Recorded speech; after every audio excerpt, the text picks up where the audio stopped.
kuwa ni kusema Allahumma barik lana fi Rajab wa Sha'bana wa ballighna Ramadhan wa anta radhin anna. Ni kuomba Mwenyezi Mungu Subhanahu wa Ta'ala kwamba safari hii iwe ni safari moja kwa moja ya kuweza kutufikisha katika mwezi mtukufu wa Ramadhani tukiwa hai salama salimini na afya, na Mwenyezi Mungu atupatie nguvu kuweza kusimama zaidi katika mwezi mtukufu wa Ramadhani. Watukufu wa Kiislamu, yakulu ahadu hukama, bwana mmoja anazungumza maneno ya hikma sana, anasema inna shahra Sha'bana min al-ashhuri al-karima wal mawasim al-azima wa huwa shahrun barakatuhu mashhura wa khairatuhu mawfura wat tawbatu fihi min a'zami al-ghanaim as-salihah wat ta'atu fihi min akbari al-matajiri rabiha. Bwana mmoja mwenye hikma nyingi sana asema kwamba mwezi mtukufu wa Shaaban, kwanza asema minal ashhuri al-karima, kuna al-ashhurul hurum, al-ashhurul hurum, miezi mitukufu minne ambayo tumeeleza Rajab, imebakia miezi miwili mbele yetu, mitatu mbele yetu, Dhulqaada na Dhulhijja na Muharram. Huyu bwana asema Shaabani ni katika miezi ashhurul karima. Nini tofauti ya tamshi la al-karim wal hurum? Ashhurul hurum wa shahrul karim, ما الفرق بين الكريم والحرم ama walhurma? Utakuta kwamba mwezi wa Shaabani huyu bwana anaendelea mbele akisema wal mawasim al-azima, kwamba mwezi wa Shaabani ni katika misimu mitukufu, misimu, season. Kwa hivyo ni muda ambao muda wenyewe una utukufu ndani yake, na ni msimu, na kawaida tamshi la msimu humaanishwa mavuno, kwamba ni mwezi, ni msimu wa kuvuna. Kwa hivyo Shaabani ni katika misimu ya watu kuvuna. Kuvuna nini? Wa huwa shahrun, nao ni mwezi ambao kwamba barakatuhu mashhura, baraka zake zimetangaa, kila mmoja awezielewa kwamba mwezi wa Shaabani ni mwezi ambao umejawa na baraka nyingi sana. Wa khairatuhu mafura, na khairi zake ni nyingi ajabu zenye kumiminika. Khairi za Mwenyezi Mungu inapoingia Shaabani ni kama ile mifereji ya khairi za Mwenyezi Mungu hufunguliwa ikawa yamimina maji.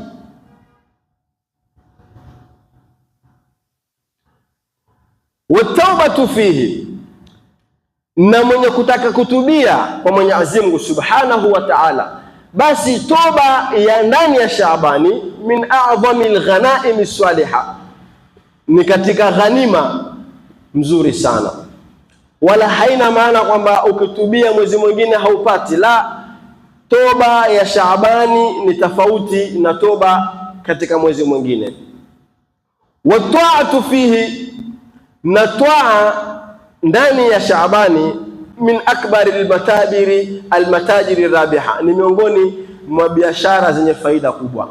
Haya ni maneno yalozungumzwa na mmoja mcha Mungu sana kueleza mwezi mtukufu wa Shaabani ambao leo ni siku yetu ya 4, na kwa kuwa tushaingia magharibi, ishapita, tutahisabu siku yetu ya 5.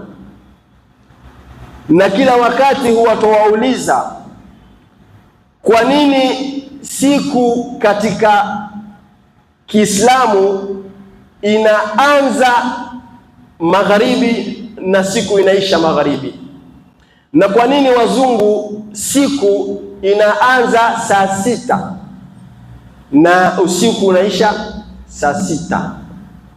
Hili swali twauliza, bado hatujapata jibu. Kwa nini wazungu siku kuingia na siku kutoka ni ifike saa 6, 12? Ikifika 12 wanasema AM, kwamba ishakuwa asubuhi. Lakini katika Uislamu siku inaisha magharibi na siku inaanza magharibi, na ndio maana utaona ibada nyingi sana zimefungamanishwa na wakati wa magharibi. Hata saumu, kufungua saumu ni magharibi. Ingawaje tumezoea watu hukaa na vikombe vya kahawa wakangoja adhana, lakini sheria ya kufungua si adhana. Sheria ya kufungua ni ghurubi shamsi, magharibi ikiingia mtu aweza kufungua. Hii kungoja adhana ni mazoea, wala hatuseme kwamba ni jambo halifai, lakini sheria katika fikhi hii yataka magharibi, jua likishaanguka kwisha. Hata ibada ya haji, hata ibada zote, kwa sababu magharibi ndio mwisho wa mchana na magharibi ndio mwanzo wa usiku. Na ndio maana leo tutasema kwamba tumeshaingia siku yetu ya 5 au katika tarehe 5 ndani ya mwezi mtukufu wa Shaabani, na ni kwa kuwa magharibi ishapita tushaingia siku nyingine. Thabata fi baadhi riwayat, zimethubutu baadhi ya riwaya zinazoelezea mwezi huu wa Shaabani. Moja wa riwaya inasema kwamba Mtume sallallahu alayhi wasallam asema, Rajab shahrullah wa Shaabanu shahri wa Ramadhanu shahri ummati. Mtume asema Rajabu, kwamba mwezi mtukufu wa Rajab, shahrullah ni mwezi wa Mwenyezi Mungu, wa Shaabanu, ama mwezi huu wa Shaabani, shahri ni mwezi wangu. Mtume asema kwamba ni mwezi wangu. Tutaulizana kivipi? Twendeni polepole. Wa Ramadhanu shahri ummati, na inapoingia mwezi mtukufu wa Ramadhani, basi bila shaka huwa tena ni mwezi wa ummati Muhammadi kuweza kutaharaki na kusimama fi anwa'i al-ibadat. Watukufu wa Islamu, mwezi huu wa Shaabani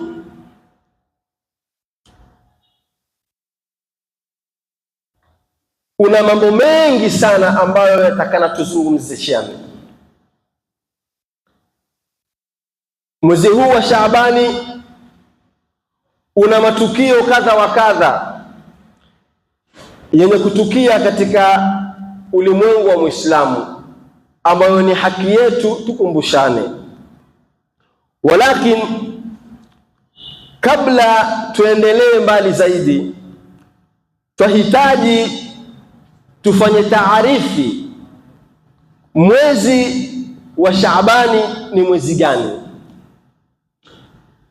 Wanasema wanazuoni kwamba shahru Shaaban huwa shahru thamin fi taqwim alhijri au sanati alqamari, kwamba mwezi huu wa Shaabani katika kalenda ya Muislamu unasimama katika nafasi ya 8. Huwa shahru thamin fi taqwim alhijri, ni mwezi wa 8. Wa urifa bihadha alismi, na jina hili la Shaabani limejulikaniwa nahwa ama 412 min almiladi fi ahdi Kilabi bin Murrata al-jadd al-khamis li Rasulillah sallallahu alaihi wasallam. Wanasema wanazuoni kwamba jina hili la Shaabani ni jina ambalo lilikuwa likitumika, lilikuweko na lilikuwa likitumika kabla hata ya kuzaliwa Mtume, fi ahadi Kilabi bin Murrata, mwaka wa 412. Mwaka huo ndio mwaka ambao kwamba Kilabu bin Murra ndiye aliyekuwa kiongozi katika utawala uliokuweko wakati huo, mwaka wa 412 min al-miladi. Na katika utawala wa Kilabi bin Murra, ambaye huyu ni babu yake Mtume wa 5, katika utawala wake ndio ule wakati ambao uliweza kutumika zaidi kuweza kupangiliwa ile miezi katika kalenda ya Waarabu. Ikapangiliwa mwezi wa kwanza, wa pili, wa tatu, na kila mwezi ukawa ni wenye kupewa jina. Mwezi huu tuupatie jina fulani, mwezi huu tuupatie jina fulani, na kila jina lilikuwa likitolewa kwa sababu zake. Na haya ni mazungumzo ambayo kila wakati huwa tuyazungumza.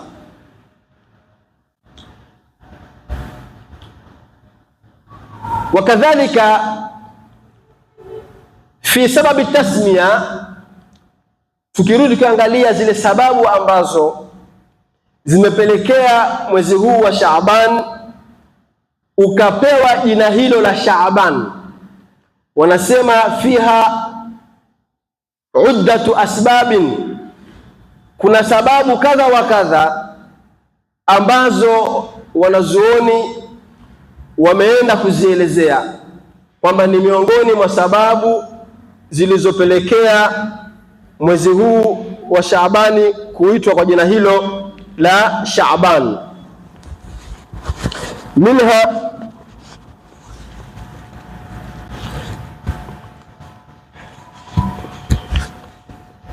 miongoni mwa sababu ambazo zimetajwa, wanasema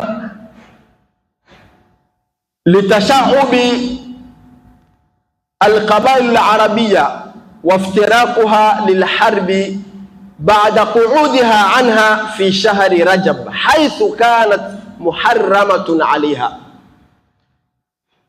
Kwa nini mwezi huu uliitwa Shaaban?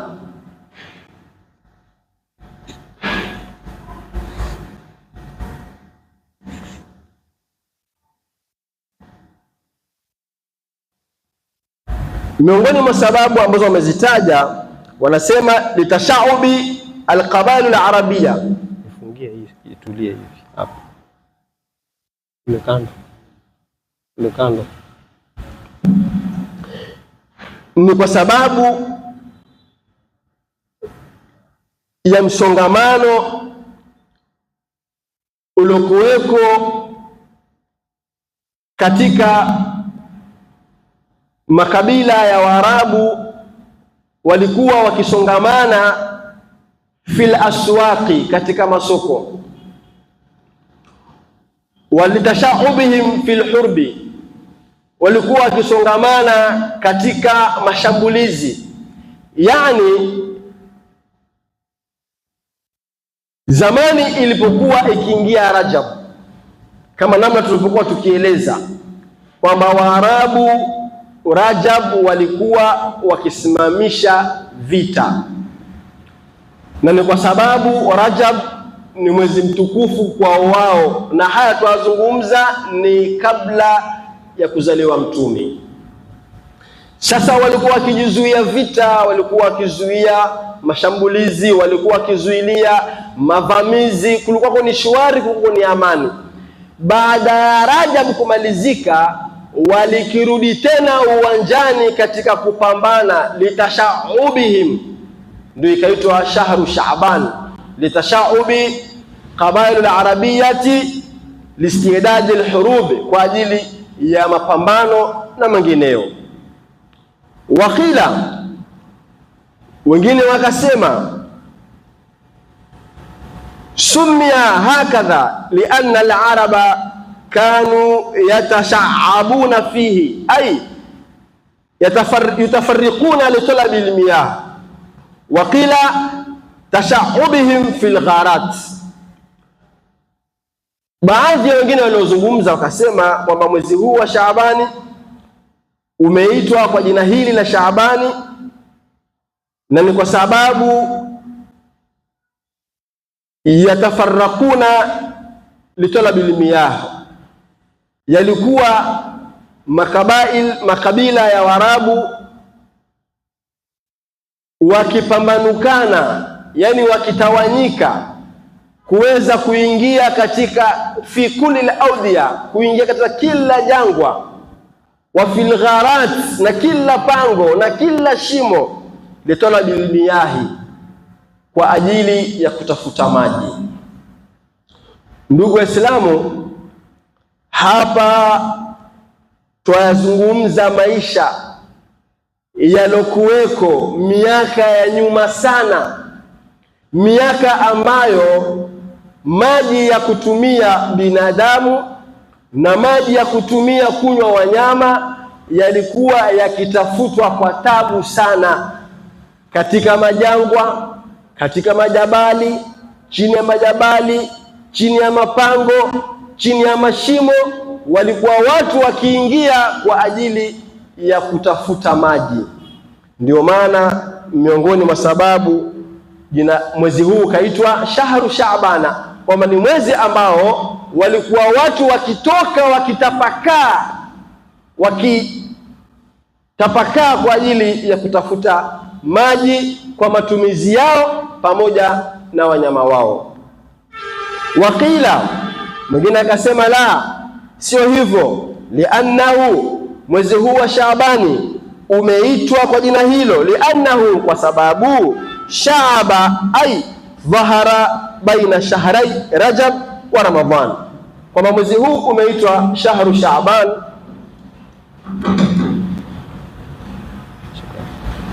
na ni kwa sababu dhahara baina shahrai Rajab wa Ramadhan, kwamba umedhihiri kati ya mwezi mtukufu wa Rajab na mwezi wa Ramadhan.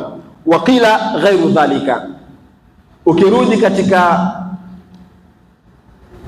baadhi ya aqwali na baadhi ya vitabu vya wasomi walioandika maneno haya,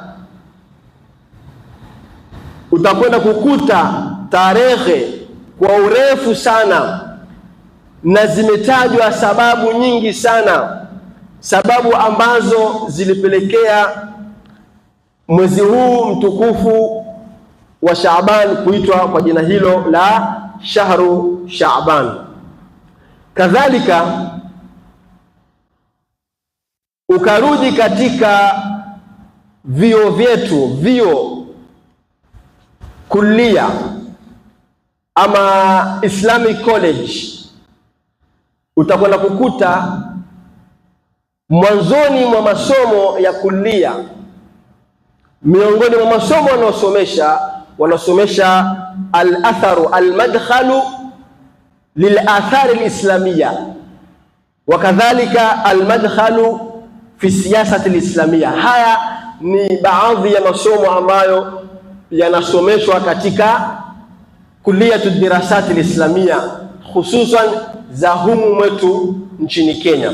Haya ni masomo ambayo ukienda ukayasoma utaweza kupata tarehe iliyokuwa imefichika, tarehe iliyokuwa haielezwi kwingine, bali tutasema ni tarehe ambayo imezuiliwa watu kuelezwa na watu kufundishwa. Baada ya kutaja sababu tatu pekee kati ya sababu nyingi zilizopelekea mwezi huo kuitwa kwa shahru Shaaban, kwa ufupi twende tuingie nukta ya tatu, tutaje fadhlu shahri Shaaban fil islami. Je, mwezi huu wa Shaaban una utukufu gani kwetu sisi Waislamu? Tumeona kwamba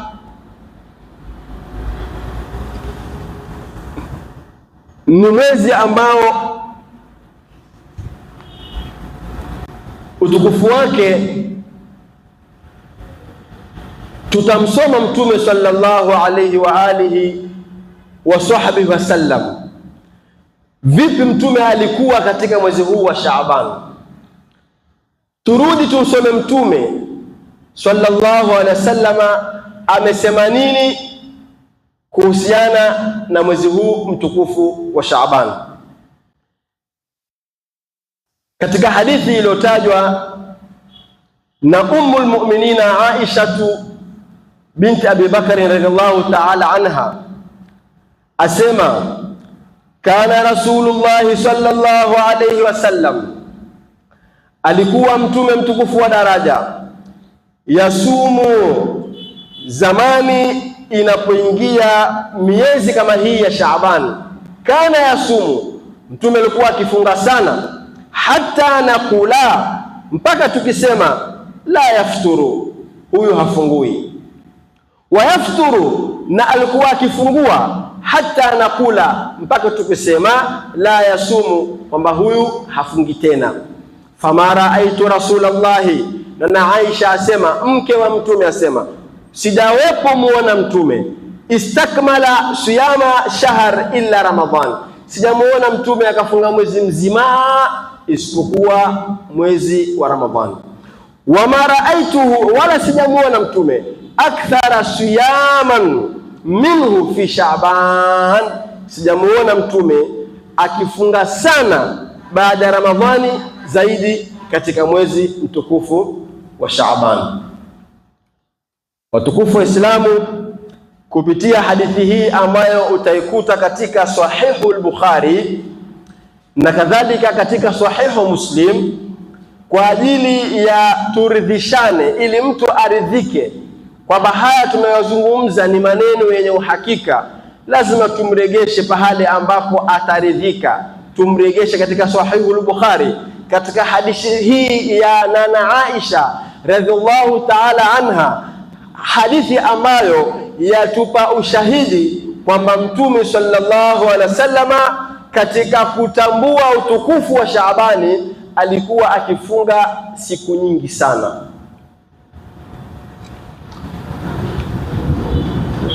Wa an Usama ibn Zaid radhiallahu ta'ala anhu, hadithi nyingine iliyotajwa na Sayyiduna Usama ibn Zaid radhiallahu ta'ala anhu, asema qal, asema qultu ya Rasulallah, lima araka tasumu shahran min ash-shuhuri ma tasumu min Shaabana.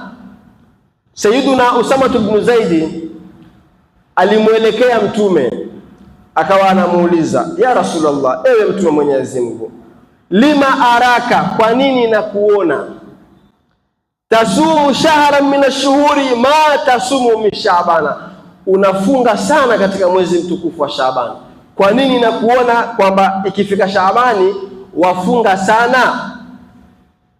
Sisi tumeelewa hili swali. Sahaba huyu akiitwa Usama ibn Zaid amuuliza nani? Amuuliza mtume, kwa nini mtume, kwa nini nakuona Shaabani ikiingia wafunga sana? Mtume akamjibu akamwambia, dhalika shahru yaghfalu an-nasu anhu baina Rajab wa Ramadhan, wa huwa shahru turfa'u fihi al-a'malu ila rabbil alamin, fa uhibbu an yurfa amali wa ana sa'imun. Hadithi hii utaikuta katika Sunan as-Sughra ya al-Imam an-Nasa'i.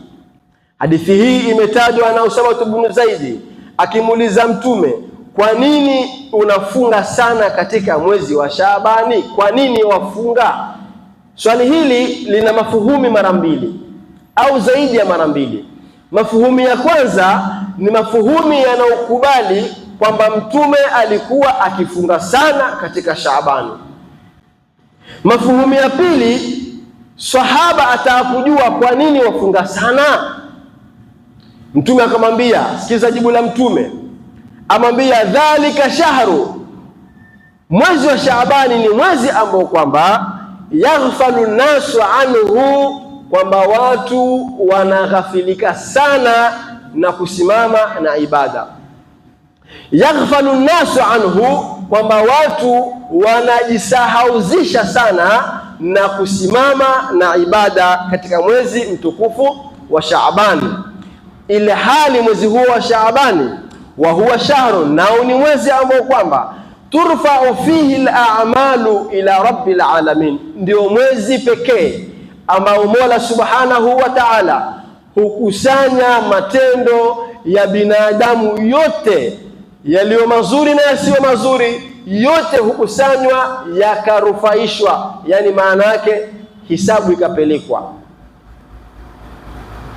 Kwa hivyo Mtume hapa anazindusha umma kwamba ndani ya mwezi huu wa Shaabani kuna kupelekwa matendo yetu, kuna kupelekwa hisabu zetu. Mwisho Mtume asema fa uhibbu an yurfa amali wa ana swaimun, basi nami napenda zamani matendo yangu yanapopelekwa, basi na mimi nishindikize na kufunga. Na huyu ni Mtume, na matendo ya Mtume twayajua. Mtume hata katika jamii nyingine isiyokuwa ya Waarabu, hakuna jamii yoyote iliyomtaja Mtume kwa matendo mabaya, waliomkubali na waliomkataa. Hata Makureishi wa Maka, wale ambao hawakumkubali, lakini pamoja na kwamba hawakumkubali, hawawezi kumsifu na matendo mabaya kabisa, kuanzia kuzaliwa kwake, kukulia kwake, basi namna hiyo hiyo. Pamoja na kwamba Mtume ni mwingi wa matendo mazuri, asema kwamba yuwapenda yanapopelekwa hayo matendo mazuri, basi angalau na yeye asindikize na nini? Na kufunga. Sasa nafikiri kazi iko kwetu mimi na wewe, ambao matendo yetu ni yale yale, yawe ya siri ni maovu, yawe ya dhahiri ni maovu. Mimi na wewe matendo yetu ni maovu sana, na mwezi huu wa Shaabani ndio nafasi ambayo Mwenyezi Mungu hukusanya yale matendo akayapeleka katika hisabu. Je, tutakiwa tufanyeje? Hisabu zetu zapelekwa ndani, zimejaa mambo mengi sana, hata hakuna haja ya kutaja.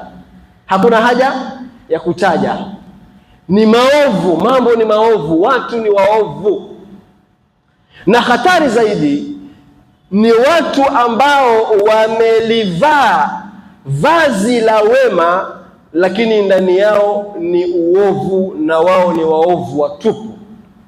Na hao ni watu hatari sana, na ni watu ambao tunao katika jamii yetu, na ni watu ambao tuishi nao katika mitaa yetu. Ukimuona kuanzia vazi lake, kuanzia sura yake, kuanzia mazungumzo yake, mashallah ni mtu mwema sana, lakini ndani yake katika uhakika ni mtu muovu sana sana, na yote anayoyafanya ni maovu, yote anayofikiria kuyafanya ni maovu, yote anayokwenda mbio ayafanye ndani yake yana malengo ambayo ni maovu. Basi namna hiyo hiyo.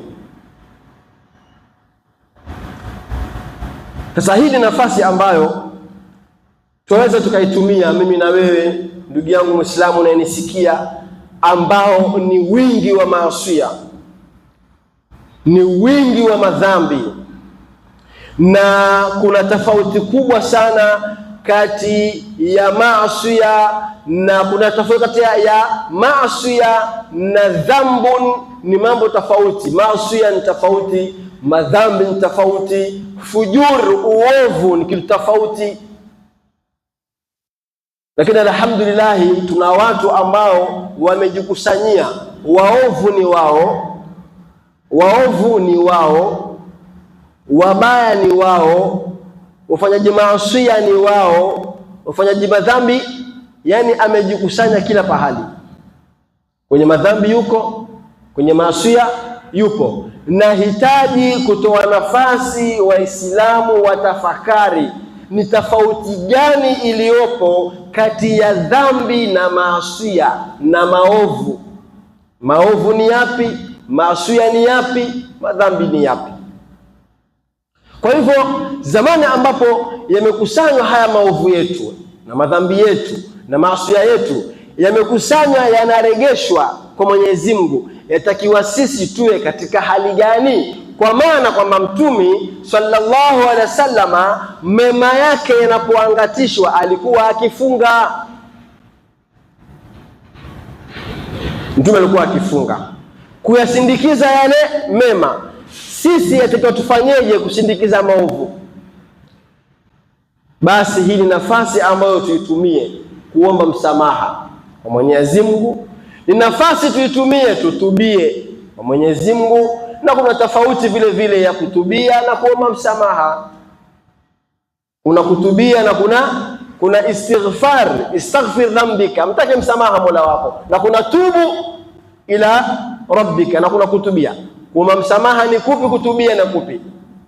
Bado kuna kazi hapa, takana tuende tukafanyishe kazi vichwa vyetu kuweza kutafuta bayana ni wakati gani mtu huomba msamaha na ni wakati gani mtu tutasema huyu yatubia. Basi hii ni nafasi ya kuomba huo msamaha, na hii pia ni nafasi ya kutubia, ndugu zangu Waislamu, hususan yanapoangatishwa yale matendo yetu ambayo twayajua.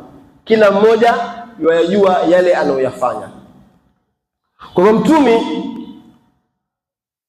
sallallahu alaihi wasallama katika hii hadithi ametufundisha mambo mingi sana ambayo tunahitaji tuchukue nukta moja baada ya nyingine. Kwanza asema, mimi nafunga inapoingia Shaabani.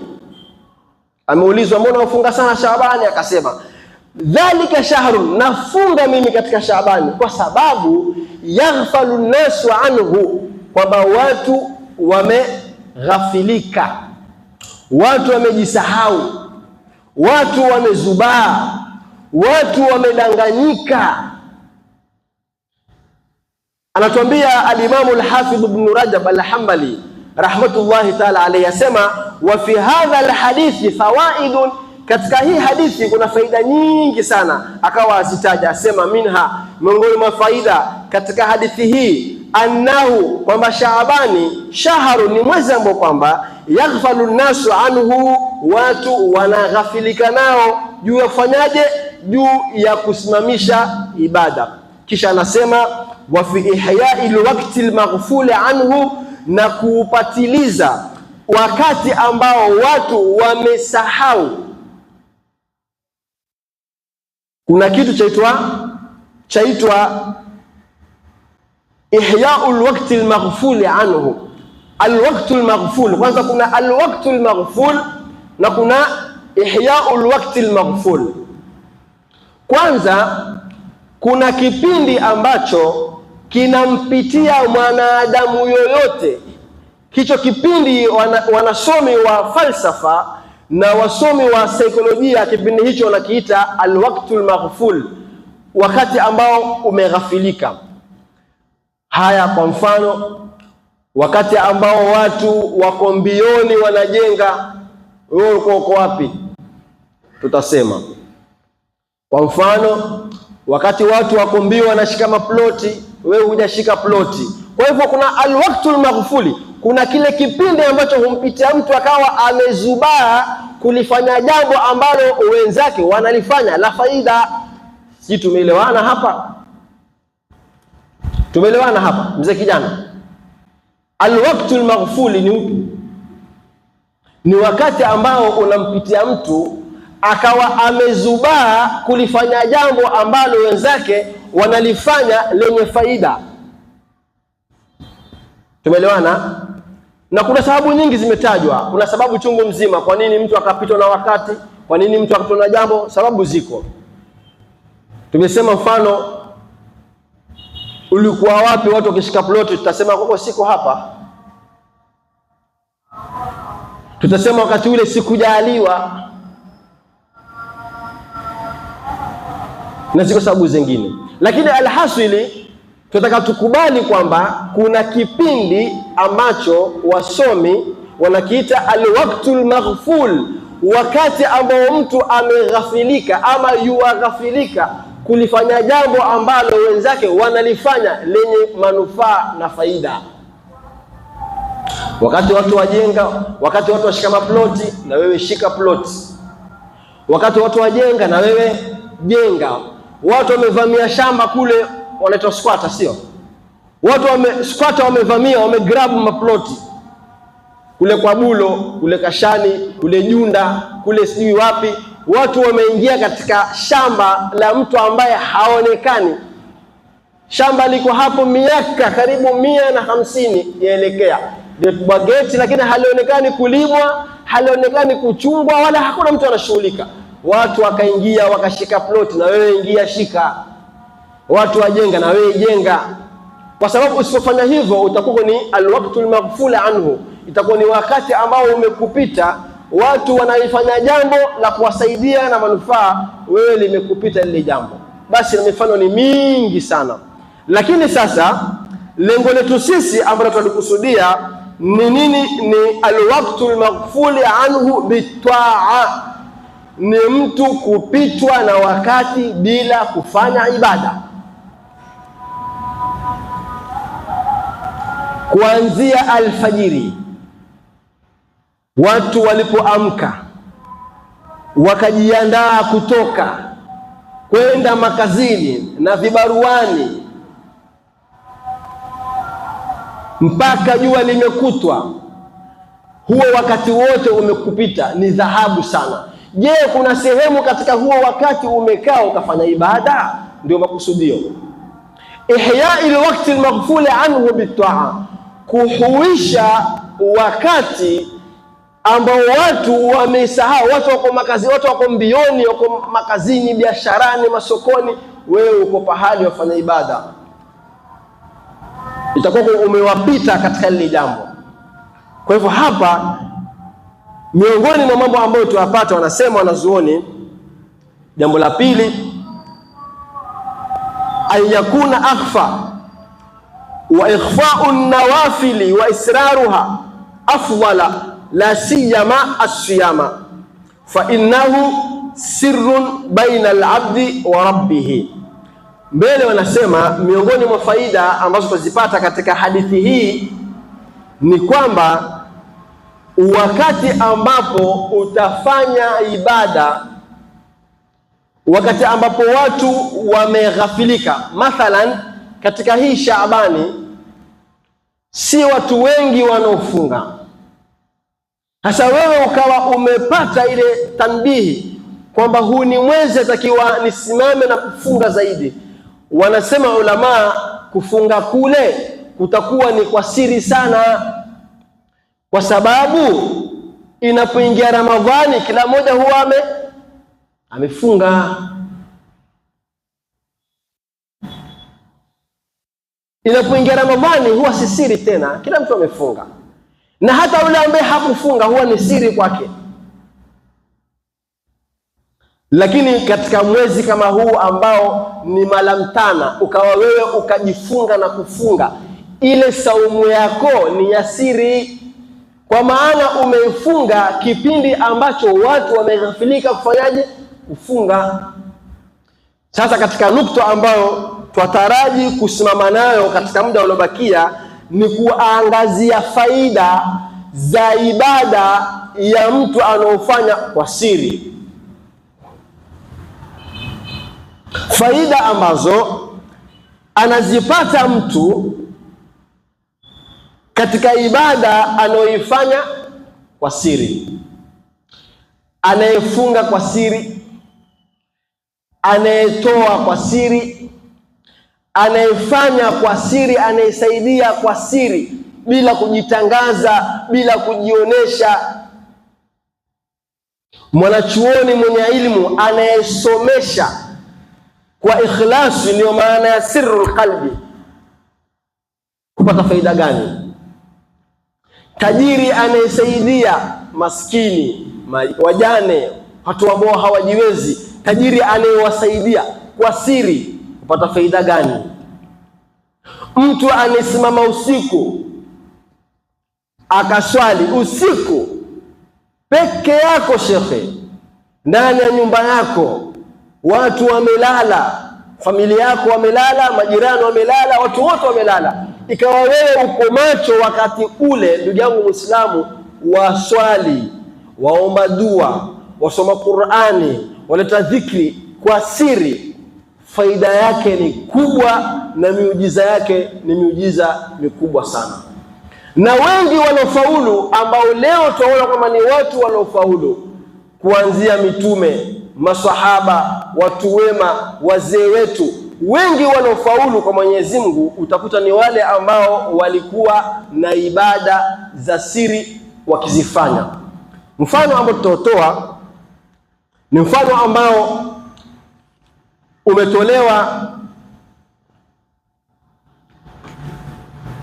katika Asiyar I'lam an-Nubala ya al-Imam al-Dhahabi rahmatullahi ta'ala alayhi, asema qad sama ba'd salaf 40 sana la ya'lamuha ahadun, famin a'jabi mawaqif as-siyam ما ذكره الإمام الذهبي أنه قال الشيخ عمر بن علي الفلاسي أنه سمع ابن أبي يعلى أنه يقول. Imekuja katika Siyar A'lam an-Nubala. Hichi ni kitabu kinachoeleza sira ya mtume kwa urefu sana, kilichotungwa na al-Imamu Dhahabi, katika mashekhe wakubwa sana waliokubalika ulimwenguni. Hakuna mtu yeyote asomjua al-Imamu Dhahabi rahmatullahi ta'ala alayhi. Ndani ya maelezo yake asema kwamba Sheikh Umar ibn Ali al-Fallasi katika mashekhe wa Baghdadi Iraqi asema samitu ibn Abi Ya'la, alimsikia huyu Ibn Abi Ya'la ambaye ni katika fuqahaul Hanabila, katika wasomi wa fiqhi katika madhhabi ya al-Imamu Ahmad ibn Hanbal, ambaye huyu ndio Sheikhul Madhahibi, Sheikhul Madhahibi. Huyu ndio mwalimu wa maimamu wote katika madhhabi, al-Imam al-Akbar Abu Hanifa. Asema Swama Daud ibn Abi Hindi al-Qashiri 40 sana la ya'lamu bihi ahluhu wa kana khazzazan ay sani'ul khuzz, kana yahmilu ma'ahu ghidha'ahu fayatasaddaqu bihi fi at-tariq.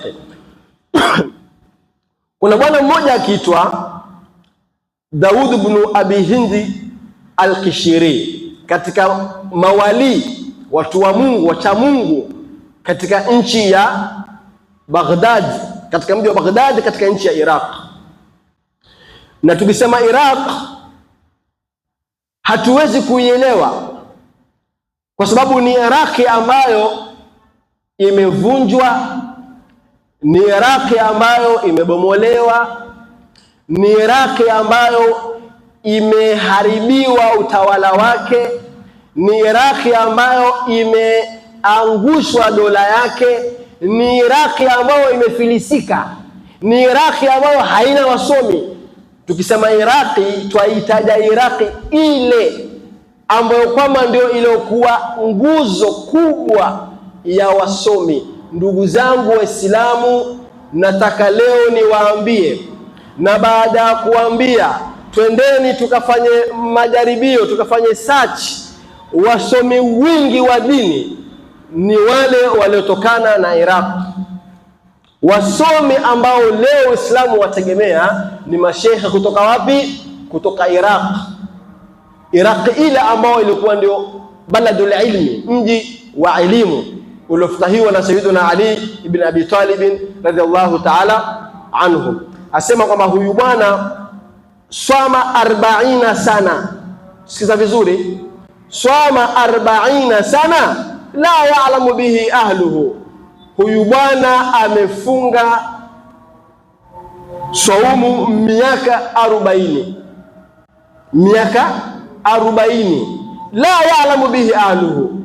Mke wake hajui, mtoto wake hajui, hakuna mtu yoyote anayejua. Miaka 40 kwa siri Kana khazazan, huyu bwana alikuwa ni katika wale swani'ul khuzza, wale silk maker, wale watu waliokuwa wakishughulisha na kazi za kufuma silk na cotton katika factory, yani ndio mwanzo wa factory za kutengeneza nguo.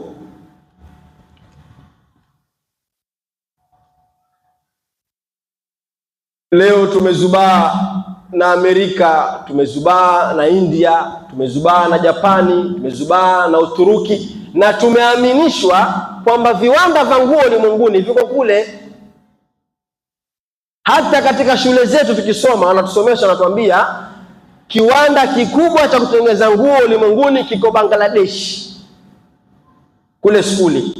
Wanatuambia kiwanda kikuu duniani, yani kiwanda kikubwa duniani ulimwenguni, kiwanda cha kutengeneza nini? Nguo, kiko Bangladesh.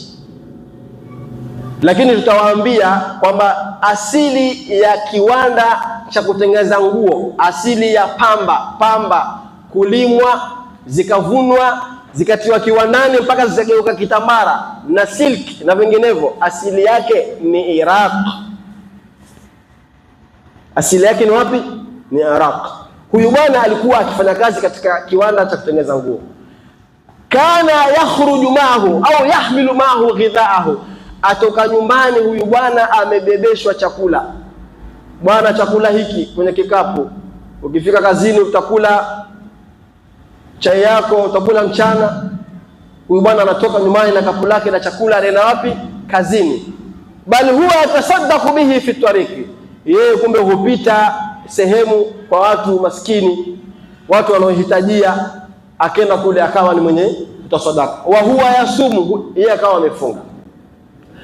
Ndugu Muislamu, usijika umenielewa, yani mtu amefunga miaka 40 kwa siri bila mkewe kujua wala wanawe kujua, siri, miaka 40. Kadhalika katika kisa cha Sayyidina Abi Bakar radhiallahu ta'ala anhu, tukimalizia mazungumzo yetu, Sayyidina Abi Bakar radhiallahu ta'ala anhu anaonekana anatoka baada ya kuswalisha watu alfajiri, anatoka anakatiza mitaa, anapiga mitaa. Sayyidina Umar akawa anamuona. Siku hiyo akaona wacha nimfuate huyu, kwani yuenda wapi? Elewa, wakati huo Sayyidina Abi Bakari ni khalifa, ndiye kiongozi wa Waislamu, ndiye mtawala, ndiye raisi. Sayyidina Umar akawa anamfuata. Sayyidina Bakari anakwenda. Sayyidina Umar anamfuata Sayyidina Abubakar, anamuona kwamba anakwenda, anaingia katika kijumba ambacho hali yake ni hali duni. Tutasema kijumba cha matope, kijumba cha nyasi, kijumba cha makuti, kijumba hali duni. Anaingia mle ndani Sayyidina Abubakar akiwa kama kiongozi wa Waislamu. Anakaa mle ndani muda wa kutosha, kisha anatoka. Siku ambayo Sayyidina Abubakar alifariki, aliaga dunia, na Sayyidina Abubakar alitawala katika miaka 2 na miezi 6 au miezi 4, wanasema vitabu. Alikuwa khalifa katika miaka 2 na miezi kadhaa. Baada ya kufariki Sayyidina Umar radhiallahu ta'ala anhu, akashikilia nafasi yake ya uongozi. Akakumbuka kwamba Sayyidina Abubakari niliwahi kumuona akiingia kijumba fulani, hebu acha niende pale nikataka kujua yale yalokuwa yakiendelea. Akaondoka, akenda, akifika, akipiga hodi, akiingia, fa idha hiya ajuzatu, ndani kuna mwanamke kizere amekaa. Alipoingia akasalimia, akamjulia hali, akamuuliza, kuna bwana alikuwa anakuja hapa kila baada ya alfajiri, anakuja kila baada ya muda anakuja. Yule bwana ni nani na akija hapa anafanya nini? Sayyidina Umar anamuuliza nani? Anamuuliza yule kikongwe, kinyanya kizere kiko ameketi pale. Yule nyanya anamwambia, mimi wallahi yule bwana anayekuja hapa simjui, lakini ni bwana mmoja mzuri sana. Ni bwana mmoja ambaye akija hapa huniletea vyakula, huniletea tende, huniletea maziwa, huniletea mkate ya mofa, huniletea nyama. Kisha si tu Akifika hapa, ikiwa hali yangu si nzuri, sina maji, hunitekea maji, saa nyingine huniogesha, saa nyingine hunioshia nguo, saa nyingine huniwekea mazingira yangu akawa masafi. Kwani ni nani na yuko wapi? Saidina Umar kusikia hali kama ile, yakawa machozi sasa yanamwagika, kuona namna gani ambavyo watu wanabeba matendo mema kwa njia ya kujificha, kwa njia ya siri, kwa muda mrefu sana bila mtu yoyote kuweza kujua. Ndugu Waislamu, ni mengi ambayo tumeandaa kwa ajili ya kikao chetu hiki cha leo, kuweza kutabaruku na mwezi mtukufu wa Shaaban. Tumezungumza baadhi ya yale ambayo tumeandaa. Kwa dhiki ya wakati tutaweza kukomea hapo, isipokuwa Mwenyezi Mungu Subhanahu wa Ta'ala ayajalie haya ambayo tuyafanya, kwanza kabisa ni kwa ajili ya ikhlasi na talabil maslahi. Pili kabisa ni kwa ajili ya talabil ridha wa naili saada. Tatu ni kwa ajili ya kufunguliwa katika mambo yetu. Tumebanika, tumebanwa, hali zimetubana, hali ni ngumu. Kila mmoja alalamika na jambo lake. Mwingine alalamika hakuna vibarua, hakuna kazi, hakuna ajira, hakuna pesa, kuna njaa. Mwingine alalamikia ndoa, mwingine alalamikia familia, mwingine alalamikia maradhi. Kila mmoja alalamikia lake. Basi kikao hiki iwe ni sababu kamili kabisa Mwenyezi Mungu kuweza kutupatia wepesi katika mambo yetu, na atujalie minal ladhina yastami'una alqawla wa yattabi'una ahsanahu. Wassalamu alaykum wa rahmatullahi ta'ala wa barakatuh. Bismillahir rahmanir rahim. Alhamdulillahi rabbil alamin. Allahumma salli wa sallim ala sayyidina Muhammadin wa ala alihi wa sahbihi ajma'in. اللهم صل على نور الأنوار وسر الأسرار وترياق الأخيار ومفتاح باب